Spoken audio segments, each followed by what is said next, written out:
Over the past 2 months now, or if not say a month, we have lost two significant artists from the East. The first, we have looked at his death on my other channel, Being Real George, and now is that of Osinachi. Now, of course, I believe for you to watch this video, you have heard the stories of what led to her death, and a couple of things also attached to that. Now, there are different sides of this story, but one thing we can confirm, you and I watching me right now, is that you were not there, I was not there. So the things we can make commentaries about and talk about are things we see circulating on social media. All right, so according to the news, the husband has been arrested at the moment, and what took her to the hospital was because of an abuse she suffered, which was resulted from a kick on her chest, and then she got to that point of being in the hospital. And don't forget, she's a gospel minister, and of course many gospel ministers, or would I say people, clerics in church, have reacted to the incident. But I'll be looking at what Father Oluoma had to say as a priest, and I'll be looking at what another pastor had to say as a pastor, and a couple of other reactions out there. But in the kuna ewu muru no baji abuhago buruya. I'm going to explain this adage as we go on towards the end of the video. But let me look at what Father Oluoma said, because most of the times I respect his opinions when it comes to things that has to do with, family and all that. You're watching me right now, I have never been married before. So at the point of me saying this now, I'm not married and I'm not in a relationship. But the reason why I have to quote him is because these are people that maybe to some extent understand family matters, being in the position of fathers and leaders in the church, because I think they go through this also in the seminary. Now, this is what Father Oluoma said. He said, "Don't die avoidable death." In one of the parishes I worked, a woman always came to me with blooded nose and swollen face. Fatal declaration from the man she called her husband. It was always a dilemma counseling her, because I could see her helplessness. The next thing she feared more than losing her life to her beastly husband was actually losing her marriage to him. To worsen the case, she didn't have anything doing economically. Note this, we are going to talk about this. Long story short, I finally convinced her to run for her life after receiving more bouts of life-threatening beatings. I paid for her transportation to her uncle's house. After 2 weeks, she came telling me that the man called and begged her to come back. She was obviously looking for my approval for her chicken-hearted and lily-livered disposition. In my magnanimity, I chased her back to her uncle's house. After some months, the man went to beg. When I was consulted, I told the uncle to give the man 2 major conditions. 1, economically empower the woman. 2, deposit an undertaking never to beat her with the police and the uncle. Death in marriage by the hand of an abusive spouse is avoidable. Don't honor it. We all woke up to the sad news of the death of Osinachi, the gospel singer famously known for the song Ekweme. Suddenly, the cause of her death started filtering. I am now reading that she died from injuries from violence by her husband. The news going round now is that she's been enduring this violence for years. So her death for me was avoidable. Whatever made her to stay in that marriage despite constant life-threatening violence can never be godly. There is nothing pious and righteous about enduring life-threatening violence till death. The Bible says, "Blessed are those who are killed by their husbands or wives, for theirs is the kingdom." No, of course.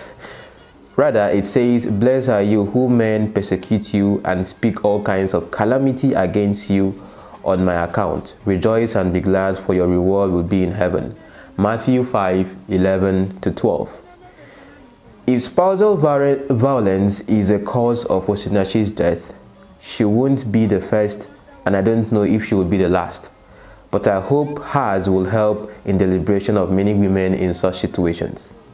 The Catholic Church has no place for divorce in marriage, that I know very well. It's not a lexicon in the Catholic sacramental theology. Yet, there is separation and dissolution.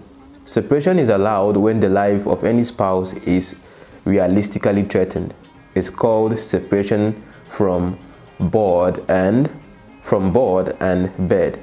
So hear me once more. Run away from the spouse who wants to kill you by any means. Run for your life. Some women find it difficult to run because the man is their only source of sustenance. This is why Osinachi's case befuddles me. She's a celebrity, so I think she can't cater for herself. So I don't think she can't cater for herself or kids in the event of separation, if the story is true. I like the objectivity of his submission, because we can't tell if what is alleged now is true, because of course the way social media is, fake news can fly around. That's why most times I like to verify things before I talk about them. And there's also an allegation I'm going to be reading to you based on the cause of her death, so that this whole thing makes sense. He now said here, I repeat, there is nothing godly, pious, or Christian about staying with a man who beats you mercilessly and puts your life in danger. God can save you miraculously from accidents, armed robbers, bandits, etc. But you see a violent husband or wife, you have to save yourself first. Run. Ladies, get a job or a career or trade. Just have something doing for a living. Marriage is not eminent of social welfare for jobless women. You will need it. You will need it. If your husband is financially buoyant and negotiates with you to stay off work for the sake of raising your children, that's fine by me, but insist on him paying you a reasonable amount you fix in an account for as long as you stay home for the kids. You get why.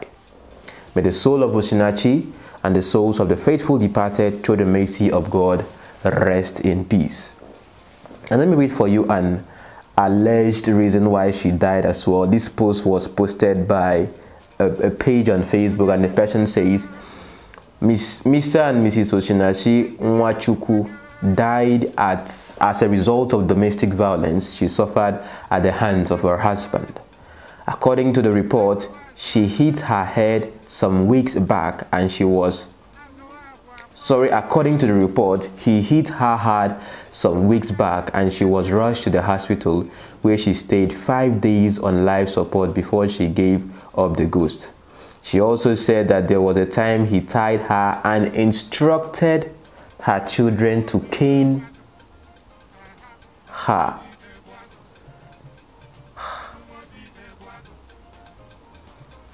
He has since been arrested.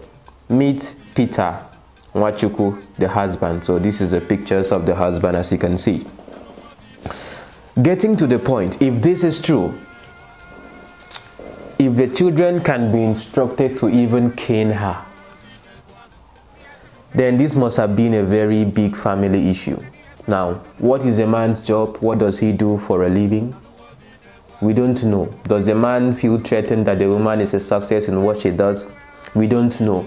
Was the woman so good of a wife too, despite the celebrity status? And that's one thing sometimes when I think about the church, when I think about family, think about how these things work, or whether you like it or not. See, some of us have seen these things. I don't know what kind of family you grew up in, but I've seen families go through this themselves. Like, of course, my family, my parents have fought for some time when I was much younger.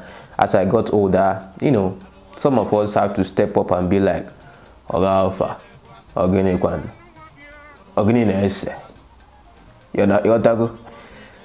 What Father Oluoma has said is indeed sensible, because whether you like it or not, the man himself has an authority in the family as the head of the family. Now, I know the whole equality mindset, the whole thing on, you know, that kind of thing. But, you know, who you are married to is more important than the marriage itself. We have seen cases right now on social media of celebrities, actresses that 2 seconds everywhere don't boss, everybody don't japa. Because of course these people, maybe they have an open mind or something, they just, you know. But when it now comes to us that are very religious or something, it comes to the way pastors themselves also look at such things. Because I would doubt that as the things were going on in a family, that maybe whoever was a pastor didn't know about the situation. But of course, there are pastors that would handle this differently, because maybe they themselves also are wife abusers. Come on. There's a story I have to work on about a pastor that also abuses the wife, so that you see that these things also happen in church. But the fact still remains that if this is the reason why she died, I think it is not really called for that this should be a reason for a woman like that to pass on out of being beaten. You understand? And of course, she's celebrated. She's someone that is known. But that's one thing I keep telling people. Don't believe everything you see on social media. I used to say this many times. Because whatever you see on social media is what we want you to see. Right now you're watching me. I'm doing a job. I'm creating content. I'm commenting on trends. I'm talking about them. Do you know me when I put up this camera? You don't know me. Do you know what I go through myself on a daily basis with regards to how I live and have my being? You don't know. You only know what I tell you. So do you know when she comes to sing on stage like that, and she's very passionate and her voice is on a different pitch, do you know what she's thinking in her mind? Do you know what drives her as she's singing those praises to God? And then everybody is singing, and oh yeah, you understand? Because there's a way someone can be singing and then you feel and connect to the song. Look at her name, Osinachi. When she was singing, "You are the living God." You see, there's a thing that sometimes people sing from their pain. Sometimes people sing from their struggles. And you wonder how such songs become a hit. Such songs become, like, you know, popular. Why? Because people can relate. People can connect with the sound. People can connect with the lyrics. I posted something on Twitter when I said that Black Sherif song that is trending right now. Who never fucked up, hands in the air. You understand? It's the lyrics of the song.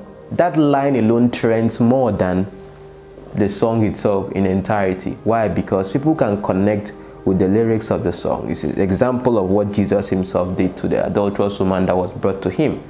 How many of you have not seen "Lift Your Hands in the Air"? You that is watching me right now, maybe you have witnessed such things happen to someone. Maybe if you are married also, you have hit your wife before. Or maybe if you're a woman too, you have hit your husband before. I have seen videos here on social media of a woman beating the husband, blue black, and the husband was just there, quiet. He was beating the guy, beating him. Of course. So sometimes too, men go through domestic violence, women go through domestic violence. And for her to die and people are asking, wait, Shema, why? Now we have a why. Could this be true or could it be false?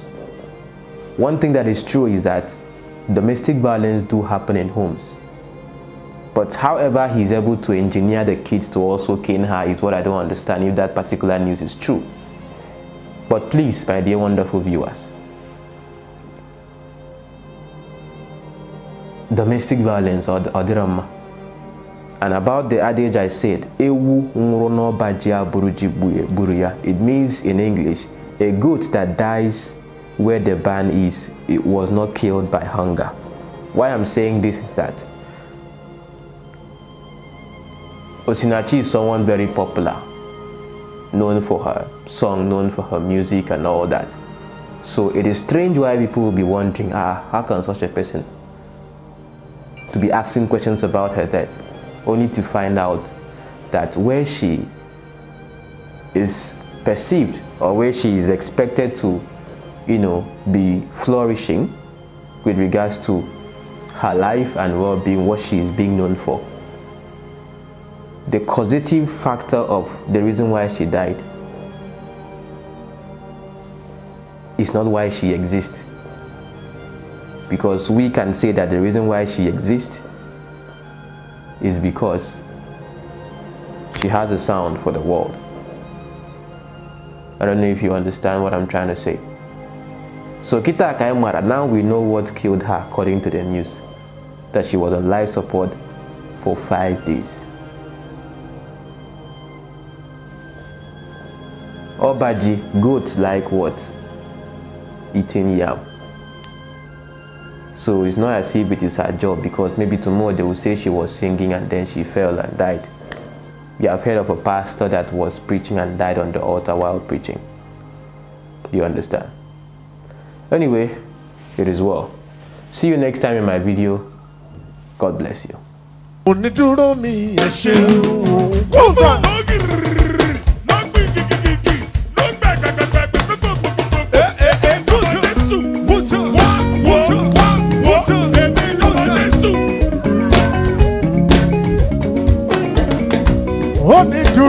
ẹ ṣeun púpọ̀. Onídúró mi ẹ ṣeun o. Onídúró mi ẹ ṣeun púpọ̀. Ó jẹ́ ènìyàn ló dúró mi wọ́n ti mọ̀ sí rego. Onídúró mi ẹ ṣeun o. Ọlọ́run o. Onídúró mi ẹ ṣeun o. Onídúró mi ẹ ṣeun púpọ̀. Ó jẹ́ ènìyàn ló dúró mi wọ́n ti máa ṣeré. Onídúró mi ẹ ṣeun o. Onídúró mi ẹ ṣeun o. Kùtù ọmọ tí mo jọmọ Jésù wá wo tí mo jọmọ Dádì. Onídúró mi ẹ ṣeun púpọ̀. Ó jẹ́ ènìyàn ló dúró mi wọ́n ti máa ṣeré. Onídúró mi ẹ ṣeun.